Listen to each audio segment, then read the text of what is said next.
Hi, Julie Powell here, and I'm back with another Photoshop 101 tip.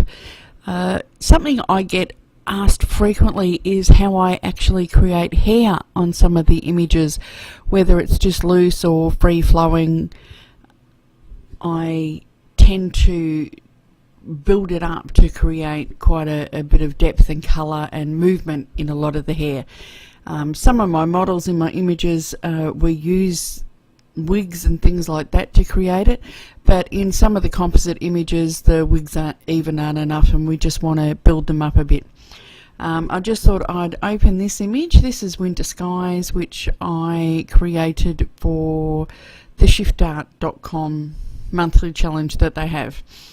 So this was the final image, and as you can see, the model here, her hair really isn't terribly exciting, and I wanted something with a little bit more oomph and pizzazz.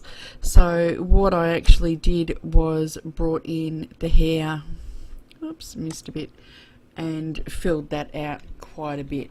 Now, how I actually did that, I'm just trying to bring it in so you can see it properly. So I use hair stocks in this case. Sometimes I paint them by hand with a brush, and other times I use something like this. Now this is hair strands, that is PSD stocks by Cindy Grunstead. You can get them from deviantart.com. These are free, but there is licensing restrictions and things like that on them. I'm never going to be able to sell this piece that I did for Shift Art anyway, so it doesn't really matter. So what I did, there's 3 different hair stocks or strands on this piece, and I grabbed this one and just taking it over and placing it on the image. Now as you can see, it does not match in colour or shape or anything else, but that is really easy to fix. So if you roughly work it out to what size you want, and of course if you transform it, you can flip it over and you can move it around and place it pretty much wherever you want. We'll just put one here. Then if you go into hue saturation, you can either colorize and clip it to just that strand, so it's only going to color that particular strand, not the whole image, and you can make that as dark or as light, as much color as you want. As you can see, that's pretty much already matching in with what I've got. But how about, just to make things a little bit easier, we will make it a different color so that it stands out. So once you've got your hair stock where you want it, you can then come in and go into edit, transform, and you can warp it so that you can have it go different shapes. You can have it fly off, you can have various curves into it. You can just play around with it and have it wherever you want it to go. It's really not that complicated, and just playing around with it. So that's one way that you can do it. I'll just get out of that. Something else that you can do is you can go into the liquify tool, and I quite often use all sorts of different filters on the one piece of hair. So I might warp it and also use the liquify tool all in the one hit. So making my push tool, which is this one here, that's your forward warp tool, I'll make that a little bit smaller, and I'll also bring the pressure and the density down a little bit so that it's not quite so strong,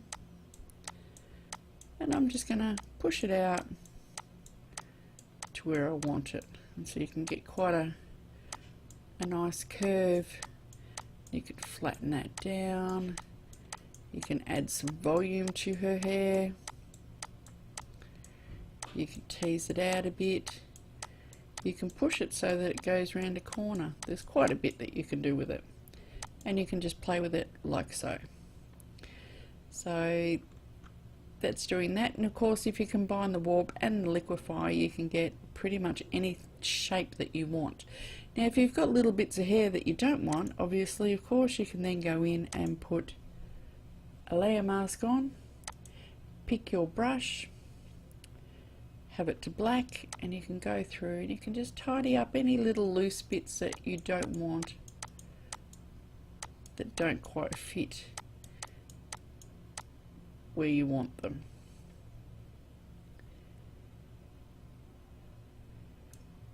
And you can do it that way. If you've got a few little bits of strands that you just can't seem to get where you want them, of course you can go into your brush, go quite small, probably about a strand of a hair, drop your flow down to about say 50%, and picking a colour in the hair, you can paint it in yourself. This is, sorry, a really rough job, but you get the idea. You can paint it in. If you want with your brush, if you go into your brush dynamics, you can have your fade on, and you can set your fade to say 25%, so it will automatically fade off, and change that and alter it as you go, so that gives you a bit more, maybe even about say that length, so you can come in, especially if you wanted to do just a few wispy bits. Again, sorry, really bad.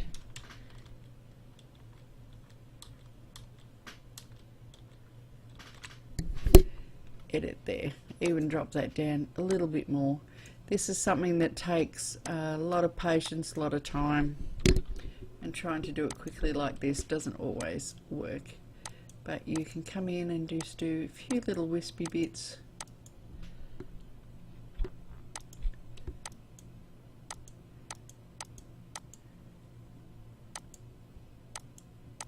Paint in and do a few bits around her face and her neck, and so forth. So that is how you do hair in Photoshop. So thanks for watching, and bye for now.